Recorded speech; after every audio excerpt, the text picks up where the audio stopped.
System Introduction. If Spider is the face of piracy in the galaxy, Pyro is unquestionably the beating heart. An otherwise desolate, lifeless star system crippled by a prolonged nova phase, Pyro is most notably the home of the shared pirate outpost of Ruin Station. Like Spider, Pyro is a case of pirates filling, and expanding upon, a void left when the system was abandoned by civilized developers. Unlike Spider, Pyro's station has not settled into an orderly system of black market commerce equivalent to that founded for proper traders on standard worlds. Here, opposing packs constantly struggle to own the station and all of the nearby action. Section 1, Background and Discovery. Any prospect of developed life in the Pyro system vanished several million years ago, when the system's star began to go nova. Astrobiologists who have examined the remains of its theoretical green band planets have found little evidence that higher life forms would have been likely in the first place. Nothing but algae-like fossils have ever been discovered. The system consists of 6 ruined worlds circling a bright, but ultimately dying, star. Were it not for the fact that jump points from 2 inhabitable systems have been discovered linking to Pyro, the system would likely never have been settled at all. The system was ostensibly discovered in 2401 by the Roustabout, an Earth-flagged tanker ship moving through the Chinese system on the safe route alternative to Keller's Run. The ship's watch officer noted a gravitic anomaly 30,000 kilometers off the transport's port bow and left it at that. It was not for another 44 years that the ship's corporate owners, seeking new mining territories, dispatched an explorer to the region and formally charted Pyro and its environs. This survey simply noted the overall disarray of the planetary system, the difficulty of finding transportable resources and the unlikelihood of terraforming anything there successfully.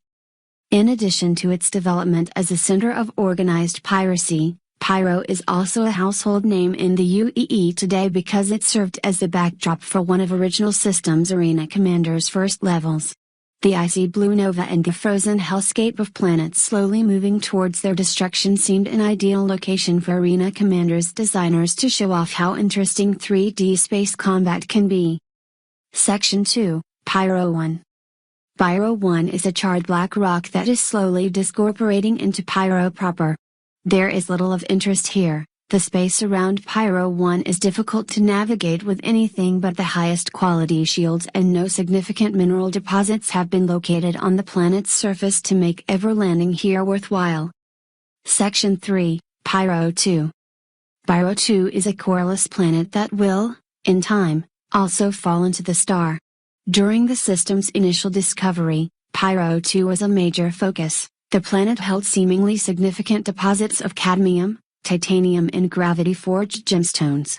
A minor metal rush saw human trade ships quickly deplete these deposits. Within 5 years, for all practical purposes the world had become an empty husk.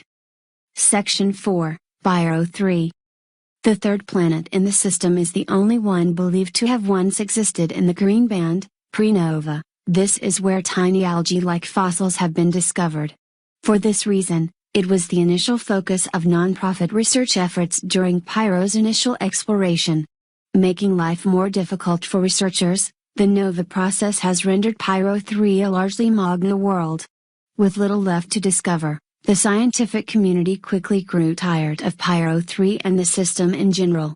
Pyro 3 is technically listed as a potential terraforming candidate by the UEE. Although taming a magma world would be extremely difficult and no interest in this project has ever developed. Section 5, Pyro 4 and V. The combination of Pyro 4, a rocky Mercury-like protoplanet, and Pyro V, a massive yellow and green gas giant, is one of the more striking stellar landscapes yet discovered in known space. Arguably a single entity now, Pyro 4 and V are the result of a massive meteor strike which altered the orbit of the former into the latter. Pyro V now appears to be subsuming Pyro 4 in slow motion, a visual difficult to top anywhere else in the galaxy. Pyro V is considered a low-quality refueling point because of the poor hydrogen mix present in the upper atmosphere.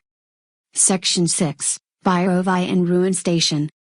The outermost planet in the Pyro system, This subdwarf would be unremarkable if it were not the home of Ruin Station, populated by Pyro's only permanent inhabitants. Though the station's lineage was originally unclear, and is today often referred to as being secretive or conspiratorial, it is now known that it began life as a Gold Horizon terraforming base but was abandoned when it became clear that there was no reasonable terraformation to be had in Pyro or at nearby star systems. Once the original settlers abandoned the prefab station, Pyro quickly fell into use as a meeting place for black market deal-making. From there, it was only a matter of time until it followed the same path as Spider, with active pirate construction and the development of a unique subculture. However, where Spider's culture centers around honor among thieves, Pyro is based more around the men with the most guns winning. Make no mistake, Ruin Station is the home of unrepentant pirates and no one else. It is not suitable for tourism, regular trade or even experienced bounty hunters seeking the thrill of combat. The pirates that do crew the station are the best of the best, constantly ready to stab each other in the back for a bigger piece of the action. Xenothreat is the current pack in control of the station, although this can change at a moment's notice. Gun combat on Ruin Station is so common that shop owners have actually installed a series of armor doors. When infighting erupts, local shops and facilities automatically seal themselves off. A highlight of Pyro's dimly lit halls is Corner 4, a sequence of former research labs converted into drug factories and no questions asked medical treatment facilities. Neutrality, the station's requisite dive bar, is the only arguably safe place on the station. Armored toughs called the Cousins keep the peace here, at least in so much as they are needed to protect the bar's staff and facilities. You have reached the end of this entry from the Galactic Guide. Have a nice day, Star Citizen.